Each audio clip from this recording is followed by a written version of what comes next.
साथियों, आप सभी का विजन ज्ञान प्लेटफॉर्म पर स्वागत है। इस वीडियो के अंतर्गत हम लोग कला और संस्कृत के अंदर शास्त्रीय संगीत का जो टॉपिक है इसको समझने का प्रयास करेंगे। चूँकि यह एक ऐसा टॉपिक है जिससे परीक्षा में प्रश्न लगातार बनता रहता है और हम लोग परीक्षा के दौरान क्या करते हैं कि कला और संस्कृत जब पढ़ते हैं तो शास्त्रीय संगीत वाला पोर्शन अधिकतर लोग स्किप कर देते हैं और इससे जब परीक्षा में प्रश्न पूछा जाता है तो वो थोड़ा सा कठिन हो जाता है, इसलिए हम उसको कर नहीं पाते हैं। इस पूरे वीडियो में हम लोग इसको एक बार समझने का पूरा प्रयास करेंगे, जिससे कि परीक्षा में यदि इससे प्रश्न पूछा जाए तो उसको आप स्किप ना करें और उसको सॉल्व करके आएँ। तो इसको प्रारंभ करते हैं। सबसे पहले हम लोग इसमें जो हिंदुस्तानी और जो कर्नाटक संगीत है इसके बारे में बात करेंगे। तो भारतीय शास्त्रीय संगीत की दो अलग अलग शैलियों का विकास हुआ है। वर्तमान में एक ही शैली थी शास्त्रीय संगीत, परंतु जब मध्यकाल आता है, मतलब 14वीं शताब्दी जब आती है, तो यहाँ पर यह जो शास्त्रीय संगीत थी इसकी दो अलग अलग शैलियों का विकास होता है। इसमें से एक था हिंदुस्तानी संगीत। इसका जो है भारत के उत्तरी भागों में अभ्यास किया जाता है, मतलब उसका उत्तरी में जो भारत है यहाँ पर विकास होता है। जबकि कर्नाटक संगीत की बात करें तो इसका भारत के दक्षिणी भागों में अभ्यास किया जाता है या दक्षिणी भागों में इसका विकास होता है। हालांकि दोनों प्रकार के संगीत की जो ऐतिहासिक जड़ें हैं वो भरत मुनि के नाट्यशास्त्र में पाई जाती हैं। जो भरत मुनि द्वारा रचित जो नाट्यशास्त्र पुस्तिका है इसके अंतर्गत इन दोनों प्रकार के संगीत की ऐतिहासिक जड़ें मिलती हैं, परंतु इनमें 14वीं सदी में अर्थात मध्यकाल के समय में विलगाव होता, अर्थात ये दो शाखाओं के रूप में विभाजित हो जाती हैं। और ये जो दोनों शब्द हैं, हिंदुस्तानी शास्त्रीय संगीत और कर्नाटक संगीत, ये दोनों शब्द पहली बार हरिपाल की पुस्तक संगीता सुधाकर में उभरे हैं, जो कि 14वीं शताब्दी में लिखी गई थी। अब हम लोग यहाँ पर सबसे पहले कर्नाटक संगीत की बात करेंगे, उसके बाद हिंदुस्तानी संगीत को विस्तार से देखेंगे। तो कर्नाटक संगीत की यदि बात करें तो कर्नाटक संगीत जो है शास्त्रीय संगीत की दक्षिण भारतीय शैली है तथा कर्नाटक शाखा उस संगीत का सृजन करती है जिसे पारंपरिक सप्तक में बनाया जाता है। और कर्नाटक संगीत जो है यह कृति आधारित होता है और साहित्य या संगीतात्मक खंड के गीत की गुणवत्ता पर अधिक बल देता है। यहाँ पर कृति का मतलब है, कृति जो होती है यह निश्चित राग और नियत ताल या तालबद्ध चक्र में विकसित संगीत में गीत होता है। तथा जो कर्नाटक संगीत है, कर्नाटक संगीत के अंतर्गत जो अधिकतर रचनाएं हैं यह हिंदू देवी देवताओं को संबोधित करती हैं, हिंदू देवी देवताओं से ये संबंधित हैं। एक प्रकार से यह भक्ति रस से परिपूर्ण होता है। और तमिल भाषा में कर्नाटक का यदि आशय देखें कि कर्नाटक का मतलब क्या होता है, तो कर्नाटक का आशय प्राचीन, पारंपरिक और शुद्ध से है। तो एक प्रकार से यह जो शास्त्रीय संगीत की विधा है यह शुद्धता को रिप्रेजेंट करने का प्रयास करती है। तथा जो कर्नाटक संगीत है इसकी कई सारी शैलियाँ हैं, कई सारी शैलियाँ या कह सकते हैं कई सारी इसकी विधाएं हैं। तो इसमें से जो इसकी महत्वपूर्ण शैलियाँ हैं उन शैलियों को एक बार देख लेते हैं। तो सबसे पहले इसमें आता है आपका अलंकारम। अलंकारम क्या है, तो यह सप्तक के स्वरों की स्वरावलियों को जो होता है अलंकारम कहते हैं। इनका प्रयोग संगीत अभ्यास के लिए किया जाता है। अगला जो है, अगला लक्षण गीतम।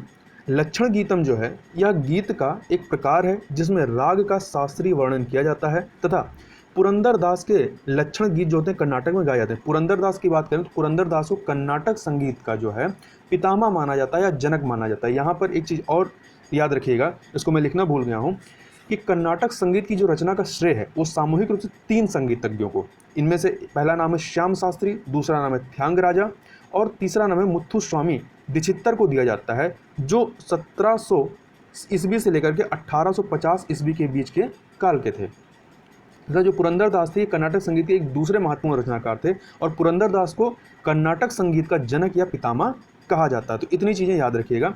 आगे चलते हैं। आगे है स्वरा जाति। स्वरा जाति यह भी कर्नाटक जो संगीत है इसकी शैली है। इसमें क्या है, यह प्रारंभिक संगीत शिक्षण का अंग है। इसमें केवल स्वरों को ताल तथा राग में बांटा जाता है और इसमें जो है गीत अथवा कविता नहीं होते हैं। अगला देखते हैं अलापानम। अलापनम, अलापनम में क्या है, यह आकार में स्वरों का उच्चारण जो है वो अलापनम कहलाता है।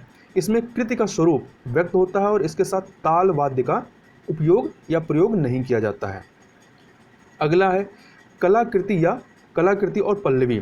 तो कलाकृति में क्या होता है कि गायक को अपनी प्रतिभा दिखाने का पूर्ण अवसर मिलता है। तथा द्रुत कलाकृति अर्थात तेजी से कलाकृति और मध्यम कलाकृति, द्रुत कलाकृति और मध्यम कलाकृति इसके जो हैं 2 प्रकार हैं। और यदि पल्लवी की बात करें तो पल्लवी में क्या होता है, गायक को राग और ताल चुनने की छूट होती है। अगला देखते हैं। अगला जो है तिल्लाना। तो तिल्लाना में क्या होता है कि निरर्थक शब्दों का प्रयोग होता है। इसमें लय की प्रधानता होती है और इसमें जो निरर्थक शब्द प्रयोग किए जाते हैं इनको चुल्लू केट्टू कहते हैं। क्या कहते हैं? चुल्लू केट्टू कहते हैं। अगला है पदम और जवाली। तो पदम और जवाली को समझते हैं। तो ये गायन शैलियाँ जो है उत्तर भारतीय संगीत की विधाएं जैसे कि ठुमरी है, टप्पा है, गीत, इनसे काफ़ी कुछ मिलती जुलती हैं। भजनम की बात करें तो भजनम जो है यह गायन शैली भक्ति भावना से परिपूर्ण तथा इसमें जयदेव और त्यागराज आदि संत कवियों की पदावलियाँ गाई जाती हैं। तो भजनम में गाई जाती हैं, एक प्रकार से यह भजन ही होता है। अगला है राग मालिका। राग मालिका में क्या होता है? इसमें रागों के नामों की कवितावलियाँ होती हैं।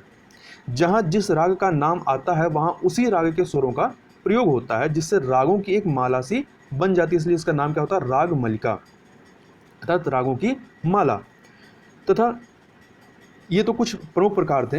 इसके अलावा कुछ अन्य चीज़ें बात करें कर्नाटक संगीत के बारे में, तो कर्नाटक संगीत जो है सामान्यतः मृदंगम के साथ गाया जाता है। मतलब कर्नाटक संगीत का जब गायन किया जाता है तो इसमें जो महत्वपूर्ण वाद्य यंत्र होता है उसका नाम क्या है? मृदंगम। तो मृदंगम के साथ गाया जाता है। मृदंगम के साथ मुक्त लय में मधुर तात्कालिकता का जो खंड होता है उसे क्या कहते हैं? थानम कहते हैं।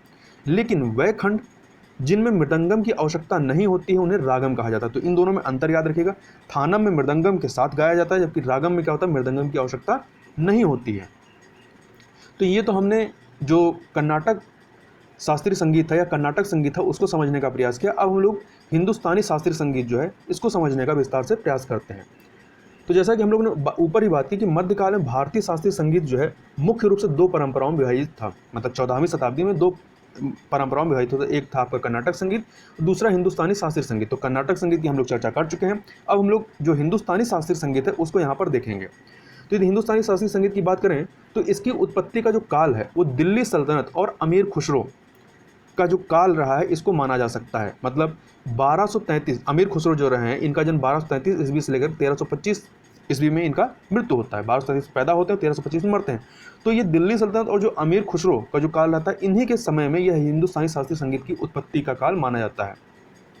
तथा अमीर खुसरो ने एक विशेष तरीके से संगीत के वाद्य यंत्रों सहित प्रस्तुति की कला को बढ़ावा दिया। मतलब जो संगीत की कला थी उसको वाद्य यंत्रों के साथ कला को इन्होंने बढ़ावा दिया। ऐसा विश्वास किया जाता है कि इन्होंने ही अर्थात अमीर खुसरो ने ही सितार और तबला का आविष्कार किया था और नए रागों की भी रचना की थी। इसके अलावा हिंदुस्तानी संगीत के ज़्यादातर संगीतज्ञ जो हैं ये स्वयं को तानसेन की परंपरा का वाहक मानते हैं। और यहाँ एक चीज़ याद रखिएगा कि अकबर के दरबार में तानसेन, बैजू बावरा, सूरदास इन जैसे संगीतकारों को संरक्षण दिया गया था। अब आगे चलते हैं, आगे बात करते हैं। तो जो संगीत की जो हिंदुस्तानी शाखा है या संगीत संरचना और उसमें तात्कालिकता की संभावनाओं पर अधिक केंद्रित होती है। मतलब इनका जो मेन फोकस होता है वो संगीत संरचना और उसमें जो तात्कालिकता की संभावना होती है उस पर ये फोकस करते हैं। और जो हिंदुस्तानी शाखा है, हिंदुस्तानी शाखा में शुद्ध स्वर सप्तक या प्राकृतिक स्वरों के सप्तक के पैमाने को अपनाया गया है। और हिंदुस्तानी शास्त्रीय संगीत के संगीतज्ञ जो हैं ये सामान्यतः एक घराने या एक विशिष्ट संगीत विधा से संबंधित होते हैं। यह जो घराना होता है यह आपका कर्नाटक संगीत में नहीं मिलता है, यह हिंदुस्तानी शास्त्रीय संगीत की ही विशेषता है। तो समझ लेते हैं ये घराना होता क्या है। तो घराना जो होता है यह संगीतज्ञों की वंशानुगत संबद्धता से जुड़ा हुआ शब्द है जो किसी खास संगीत विधा के सार भाग को सूचित करता है तथा अन्य रागों से भिन्नता प्रदर्शित करता है। मतलब जो किसी एक प्रकार की संगीत को ही ये गाते हैं या उसको प्रदर्शित करने का कार्य करते हैं। तथा घराना जो है यह गुरु शिष्य परंपरा से संबंधित होता है या इससे निर्धारित होता है। जो घराना है किससे निर्धारित? तो गुरु शिष्य परंपरा से निर्धारित होते हैं, अर्थात एक विशेष गुरु से संगीत की शिक्षा प्राप्त शिष्य जो होते हैं ये समान घराने के कहलाते हैं। जैसे कि आपका ग्वालियर घराना है, जयपुर घराना है, किराना घराना है, तो ये सब कई सारे घराने हैं। इसके अलावा यदि हम जैसे कि हमने वहाँ पर कई सारे उसके कर्नाटक संगीत की शैलियों की या विधाओं की बात की, तो यहाँ पर भी कई सारी शैलियाँ आपके हिंदुस्तानी संगीत में भी मिल जाती हैं। तो मुख्यतः इसमें जो है 10 मुख्य शैलियाँ आपको मिलती हैं, और भी मिलती है पर मुख्यतः जो है 10 हैं। इन 10 के एक बार नाम देख लेते हैं। तो इसमें ध्रुपद है, धमर है, होरी, ख्याल, टप्पा, चतुरंग, रससागर, तराना, सरगम और ठुमरी, ये जो है 10 मुख्य शैलियाँ हैं हिंदुस्तानी संगीत के, जो हिंदुस्तानी संगीत में जो गायन में प्रयुक्त की जाती हैं। अब इनमें से जो कुछ प्रमुख शैलियाँ हैं जिनसे परीक्षा में प्रश्न बनता है उन शैलियों को देख लेते हैं और जो प्रमुख घराने हैं उनसे संबंधित उन घरानों को भी देखने का प्रयास करेंगे। तो सबसे पहले बात कर लेते हैं ध्रुपद जो शैली है हिंदुस्तानी शास्त्रीय संगीत की या हिंदुस्तानी संगीत की जो ध्रुपद शैली है, इसको देखते हैं तो हिंदुस्तानी शास्त्रीय संगीत के सबसे पुराने और भव्य रूपों में से एक है ध्रुपद शैली। यह जो नाम है ध्रुव और पद से निकला हुआ, ध्रुपद जो है या ध्रुव और पद से निकला हुआ है, जो कविता के छंद रूप तथा गाने की शैली दोनों को प्रदर्शित करता है। मतलब यह कविता के रूप में इसका गायन किया जाता है। और यहाँ याद रखिएगा कि ध्रुपद जो है यह मध्यकाल में गायन की प्रमुख विधा बन गई थी, परंतु 18वीं शताब्दी में यह ह्रास की स्थिति में पहुंच गई। मतलब इसका जो चरमोत्कर्ष था यह कब है, मध्यकाल में होता है। और यहाँ पर एक चीज़ और याद रखिएगा कि ग्वालियर में स्थित राजा मान सिंह तोमर के दरबार में ध्रुपद में प्रवीणता प्राप्त करने वाले गायकों का साक्ष्य मिलता है। मतलब ग्वालियर के राजा मान सिंह तोमर के दरबार में ध्रुपद संगीत या जो ध्रुपद शैली थे इसका विकास होता है। तथा जो ध्रुपद है, ध्रुपद एक काव्यात्मक रूप होता है। ध्रुपद क्या है, एक काव्यात्मक रूप है जिसमें राग को सटीक तथा विस्तृत शैली में प्रस्तुत किया जाता है और ध्रुपद में संस्कृत अक्षरों का उपयोग किया जाता है। तो यह कथन के रूप में परीक्षा में आपसे पूछ सकता है कि किस तरह के शब्दों का प्रयोग किया जाता है। तो ध्रुपद में याद रखिएगा संस्कृत अक्षरों का प्रयोग किया जाता है और इसका जो उद्गम हुआ है इस शैली का वो मंदिरों से हुआ है।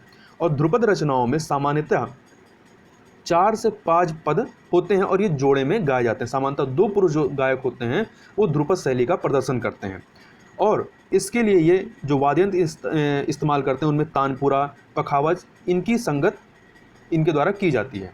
तथा वाणी या वाणी दोनों कह सकते हैं, वाणी या वाणी के आधार पर ध्रुपद गायन को आगे और 4 रूपों में विभाजित किया जा सकता है। मतलब इसके मुख्यतः 4 इसमें घराने आपको मिलते हैं। ध्रुपद शैली में 4 घराने मिलते हैं। इन 4 घरानों को देख लेते हैं। तो पहला है इसमें डागरी घराना। डागरी घराने की यदि बात करें तो इस शैली में अलाप, जो जब कोई गायन शुरू होता है तो जो अलाप करते हैं तो अलाप पर इसमें बहुत बल दिया जाता है। और जो डागर परिवार है यह डागर वाड़ी में गाने का कार्य करता है। और डागर जो है, ये डागर क्या होता है, मुसलमान है, लेकिन सामान्यतः ये हिंदू देवी देवताओं के पाठों को गाते हैं। यदि इनके उदाहरण के तौर पर देखें कि इससे जो संबंधित व्यक्ति रहे हैं वो जयपुर के गुंदेजा भाई जो हैं इससे संबंधित प्रसिद्ध व्यक्ति रहे हैं।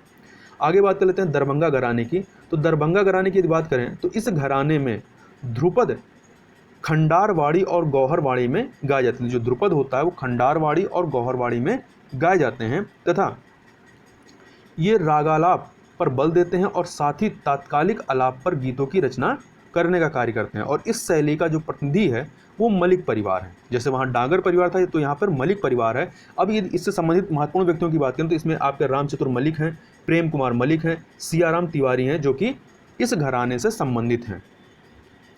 आगे चलते हैं, अगला है बेतिया घराना।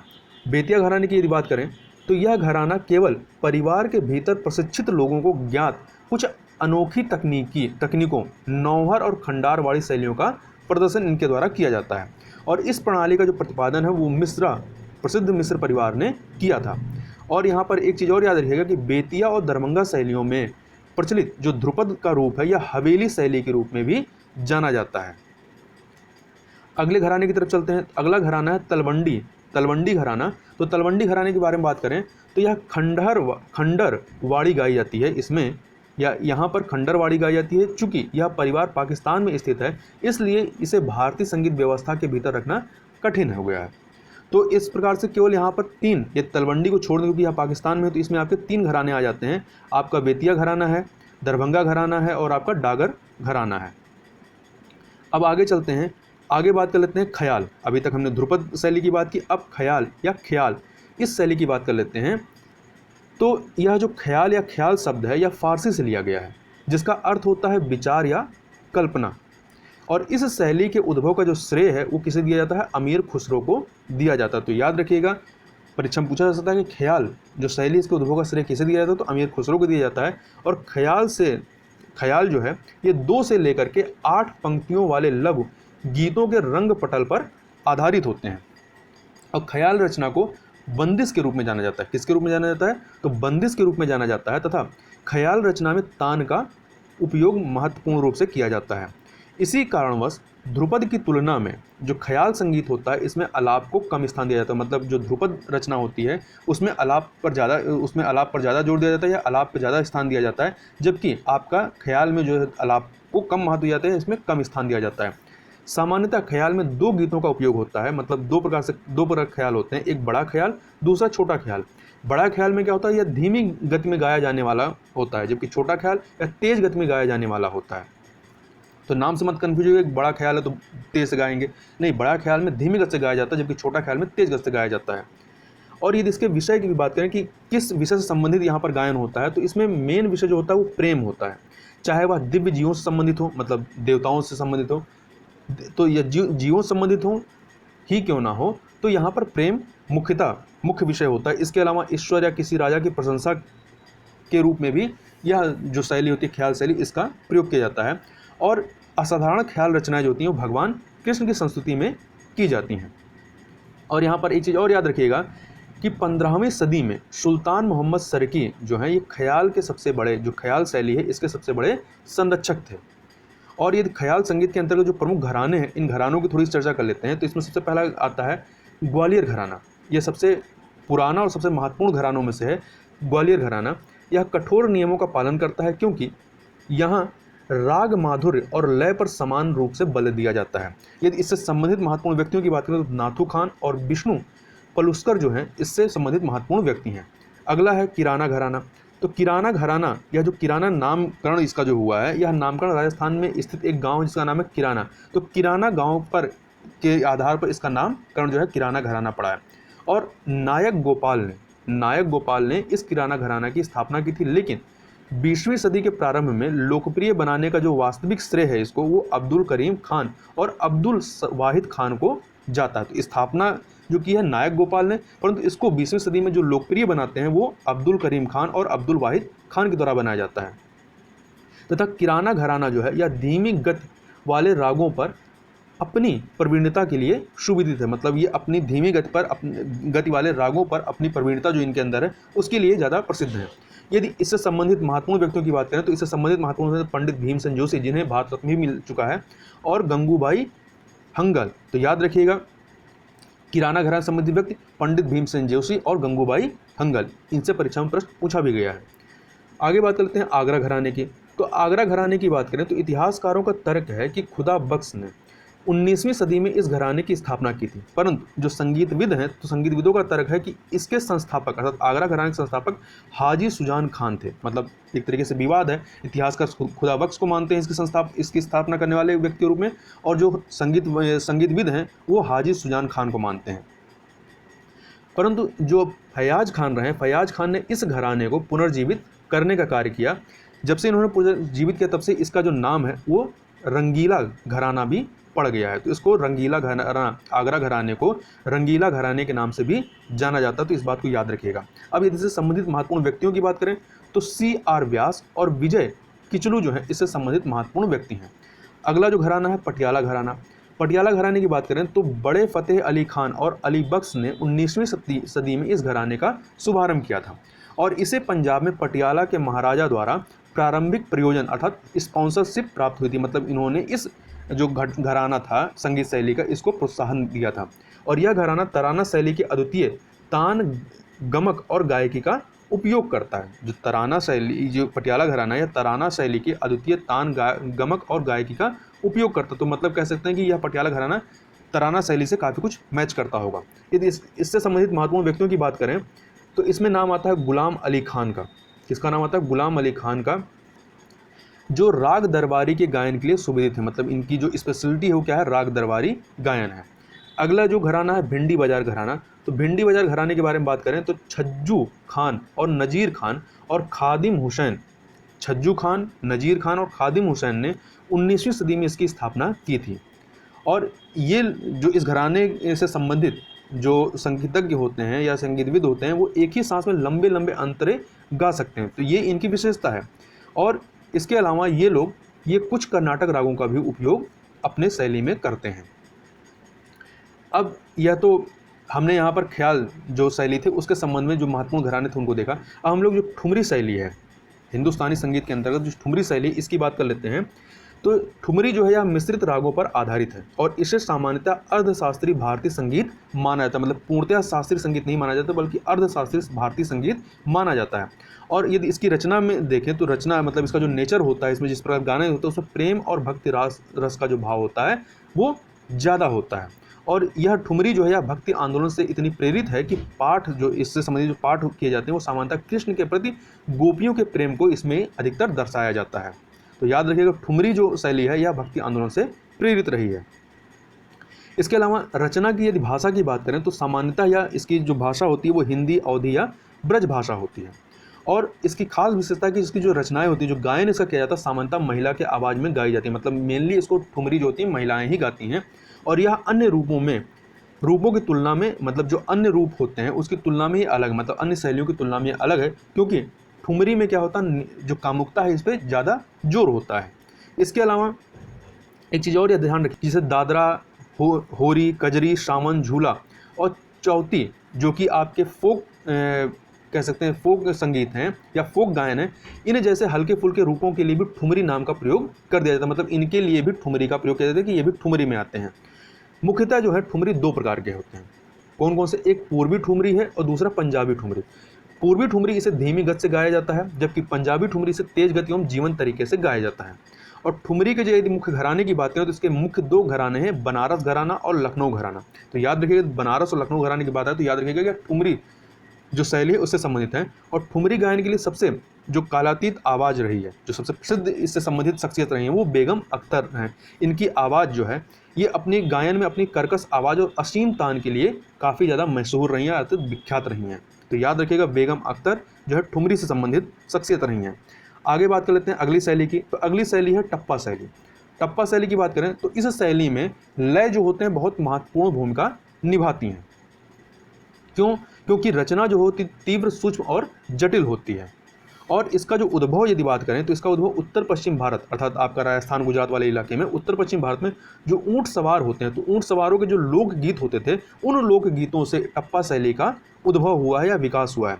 लेकिन जब सम्राट मोहम्मद शाह के मुगल दरबार में यह शैली आती है तो यहाँ पर लाए जाने पर इसे अर्थशास्त्रीय स्वरीय विशेषता के रूप में मान्यता प्रदान की जाती है, यह यहाँ पर मान्यता प्राप्त करती है। और इसमें मुहावरों का जो प्रयोग होता है बहुत तीव्र और बड़ा ही घुमावदार इसमें उपयोग होता है। तो याद रखिएगा, जो टप्पा शैली होती है इसमें मुहावरों का प्रयोग होता है। और वर्तमान में चूंकि क्या है कि इस शैली से बहुत ज़्यादा लोग जुड़ नहीं रहे हैं, तो यह शैली वर्तमान में प्रायः विलुप्त होती जा रही है। यदि इससे संबंधित महत्वपूर्ण व्यक्तियों की बात करें तो इससे संबंधित महत्वपूर्ण व्यक्ति मियाँ सोदी, ग्वालियर के पंडित लक्ष्मण राव और सन्नो खुराना। अगली शैली है तराना शैली। तराना शैली की बात करें तो इस शैली में लय बहुत महत्वपूर्ण भूमिका निभाती है और इसकी संरचना लघु एवं कई बार दोहराए जाने वाले रागों से निर्मित होती है और इसमें तीव्र गति से गाए जाने वाले कई शब्दों का प्रयोग होता है। अब यदि इससे संबंधित महत्वपूर्ण व्यक्तियों की बात करें तराना शैली से, तो इसमें संबंधित जो महत्वपूर्ण व्यक्ति हैं वो मेवाती घराने के पंडित रतन मोहन शर्मा हैं। इसके अलावा पंडित मोतीराम है। पंडित मोतीराम को तराना के बादशाह के रूप में ख्यात प्राप्त, मतलब इनको यह उपाधि दी गई है। आगे चलते हैं, अगला है धमर होरी शैली। धमर होरी शैली के बारे में बात करें तो यह भी आपका हिंदुस्तानी संगीत शैली का ही एक कह सकते हैं विधा है या शैली है। तो ध्रुपद ताल के अलावा जो ध्रुपद शैली होती है उसमें जो ध्रुपद ताल है उसके अलावा यह शैली ध्रुपद के काफ़ी समान है, मतलब काफ़ी कुछ समानता लिए हुई है उससे। और इसमें धमर होरी शैली में 14 तालों का चक्र होता है, एक 14 तालों का चक्र होता है। और इसकी जो रचनाएं हैं वो सामान्यतः क्या होती हैं, भक्ति परक होती हैं, मतलब भक्ति से ओतप्रोत होती हैं और भगवान कृष्ण से मुख्यतः संबंधित होती हैं। और इसमें आप देखेंगे श्रृंगार रस देखने को मिलता है। और इसकी कई रचनाएं और जो गीत हैं वो होली त्यौहार से भी संबंधित हैं। तो होली त्यौहार संबंधित होने की वजह से इसमें आपको श्रृंगार रस भी देखने को मिलेगा। अब जो अंतिम है इसमें हम लोग बात करेंगे गज़ल की। तो गज़ल जो है यह एक काव्यात्मक रूप होता है। यह हिंदुस्तानी जो संगीत है उसका एक काव्यात्मक रूप है जिसमें एक ही बेहेर का इंग्लिश में कहें तो मीटर साझा करने वाली प्रत्येक पंक्ति के साथ तुकबंदी वाले दोहे और पद्य जो होते हैं जुड़े होते हैं। यदि इसके उद्भव की बात करें तो इसका उद्भव जो है 10वीं सदी में ईरान में माना जाता है। कहाँ पर हुआ? ईरान माना जाता है। तथा गज़ल जो है सामान्यतः 12 अशार या दोहे से अधिक नहीं होते, मतलब इसमें अधिक से अधिक 12 दोहे हो सकते हैं। और 10वीं सदी में ईरान में इसका उद्भव होता है और 12वीं सदी में गज़ल का दक्षिण एशिया में अर्थात भारत इत्यादि में प्रसार जो होता है वो सूफी रहस्यवादियों और जो नए इस्लामी सल्तनत के जो दरबार आते हैं या जो इस्लामी सल्तनत यहाँ पर स्थापित होती है तो इस्लामी सल्तनत के दरबारों के प्रभाव से यहाँ पर जो है 12वीं सदी में गज़ल का उद्भव होता है या विकास होता है। परंतु मुगल काल में यह अपनी पराकाष्ठा पर पहुँच गई थी। तो इसका चरमोत्कर्ष कब रहा है? मुगल काल रहा है। और यह भी कहा जाता है कि अमीर खुसरो जो है गज़ल के पहले प्रतिपादकों में से एक थे। तो अमीर खुसरो जो हैं गज़ल गायकी से भी संबंधित रहे हैं। इसके अलावा कई प्रमुख ऐतिहासिक गज़ल कवि जो हैं या तो स्वयं को सूफ़ी जैसे कि रूमी या हाफिज कहते हैं, या सूफ़ी विचारों के साथ सहानुभूति रखते थे। तथा यदि गज़ल के विषय की बात करें तो गज़ल का एकमात्र विषय है प्रेम। ऐसा प्रेम विशेषता बिना शर्त के सर्वोच्च प्रेम जो होता है, ऐसा प्रेम जिसमें कोई भी शर्त नहीं हो, तो ये इसकी मेन विषय जो या एकमात्र जो विषय है वह प्रेम है। तथा भारतीय उपमहाद्वीप में यदि देखें तो गज़लों पर इस्लामी रहस्यवाद का प्रभाव रहा है। और यदि इससे संबंधित महत्वपूर्ण व्यक्ति की बात करें तो इससे संबंधित जो महत्वपूर्ण व्यक्ति रहे हैं वो गुलाम अली रहे हैं। तो इस प्रकार से हमने कर्नाटक संगीत और हिंदुस्तानी संगीत को विस्तार से देखा। अब हम लोग देख लेते हैं कि इन दोनों में क्या समानताएं हैं और क्या विषमताएं हैं। तो पहले समानताओं की बात करें तो दोनों ही शैलियों में शुद्ध तथा विकृत कुल 12 स्वर लगते हैं, और दोनों शैलियों में शुद्ध तथा विकृत स्वरों से थाट या मेल की उत्पत्ति होती है। इसके अलावा दोनों में जन्य जनक का सिद्धांत दोनों ही स्वीकार करते हैं, और दोनों ने संगीत के सुर ताल के महत्व को स्वीकार किया है। इसके अलावा दोनों के गायन में आलाप तथा तान का प्रयोग होता है। इसके अलावा यदि बात करें तो जैसे कि कर्नाटक संगीत का आलापन जो होता है वो हिंदुस्तानी संगीत शास्त्रीय संगीत के जो आलाप होता है, आलाप, तो आपका कर्नाटक में जाएंगे, कर्नाटक संगीत शैली में जाएंगे तो वहाँ आलापन होता है, आलपन होता है, और इधर हिंदुस्तानी में क्या होता है, हिंदुस्तानी जो शास्त्रीय संगीत है इसमें आलाप होता है। तो ये दोनों ही क्या है, एक समान है। तथा कर्नाटक संगीत में जो आपका तिल्लाना आता है, तिल्लाना, और हिंदुस्तानी संगीत के तराना, ये दोनों भी आपस में काफ़ी मिलते जुलते रहते हैं, और दोनों ही संगीत विधाएं क्या है, ताल और या तालम पर बहुत ज़्यादा जोर देती हैं। अब यह तो थी इनकी समानताएं। अब विषमताओं की बात करें कि इनमें विषमताएं क्या हैं, तो कर्नाटक संगीत जो है यह समरूप भारतीय परंपरा का है, मतलब एक तरीके से कह सकते हैं शुद्ध रूप है, जो भारतीय संगीत का या शास्त्रीय संगीत का शुद्ध रूप है। जबकि हिंदुस्तानी संगीत जो है एक विषम भारतीय परंपरा का प्रतिनिधित्व है। इस पर फारसी, अरबी इत्यादि जो संगीत रहे हैं उनका काफ़ी प्रभाव रहा है। जैसे कि इसमें हमने पहले ही बात की ऊपर कि जो इस्लामिक जो कल्चर रहा है उसका भी काफ़ी ज़्यादा इम्पैक्ट रहा है। तो इस प्रकार से जो हिंदुस्तानी संगीत है यह एक प्रकार से शुद्ध रूप नहीं कह सकते हैं, जबकि जो कर्नाटक संगीत है वो भारतीय परंपरा का एक तरीके से शुद्ध रूप है।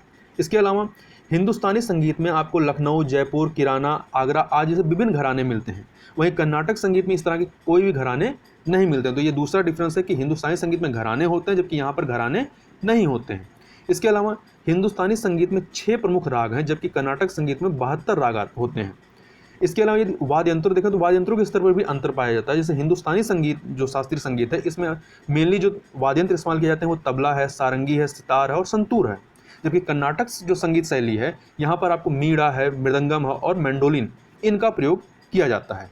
तो इस प्रकार से हमने यहाँ पर विस्तार पूर्वक जो हिंदुस्तानी संगीत था और जो कर्नाटक संगीत, उसकी क्या समानताएं और क्या विषमताएं रही और उसके संबंध में विस्तार से देखा। अब हम लोग अंत में थोड़ा सा इससे संबंधित 2 प्रश्नों को देखने का प्रयास करते हैं कि किस प्रकार से परीक्षा में प्रश्न पूछा जाता है। तो जो पहला प्रश्न है यह है, ध्रुपद सदियों से जीवित रखी गई भारत की प्रमुख परंपराओं में से एक है, इसके संदर्भ में निम्न कथनों में से कौन से कथन सही हैं। तो यह प्रश्न जो है 2012 में IAS में पूछा गया है। तो इसका पहला कथन है कि मुगल काल के दौरान राजपूत राज्यों में ध्रुपद की उत्पत्ति और विकास होती है। दूसरा है, ध्रुपद मुख्य रूप से जो है भक्तिपरक और आध्यात्मिक संगीत है। तथा तीसरा है, ध्रुपद मानचित्र में मंत्रों से संस्कृत अक्षरों का उपयोग किया जाता रहा है। तो ये इसमें देखें जो पहला है, पहला जो राजपूत राज्यों के ध्रुपद की उत्पत्ति और विकास हुआ, यह गलत है, क्योंकि यह ग्वालियर के जो राजा मान सिंह तोमर थे उनके यहाँ इसका उद्भव होता है मुगल काल के दौरान। तथा दूसरा कथन सही है कि इसमें भक्तिपरक और आध्यात्मिक संगीत पर मुख्य जोर होता है, और इसमें हमने पहले ही बात की कि संस्कृत के अक्षरों का उपयोग किया जाता, तो यह भी कथन सही हो गया। तो इस प्रकार से जो 2 और 3 है, केवल 2 और 3 सही होगा। अगला प्रश्न देख लेते हैं। अगला प्रश्न है कि निम्नलिखित संगीतकारों में से कौन से किराना घराने से संबंधित रहे हैं।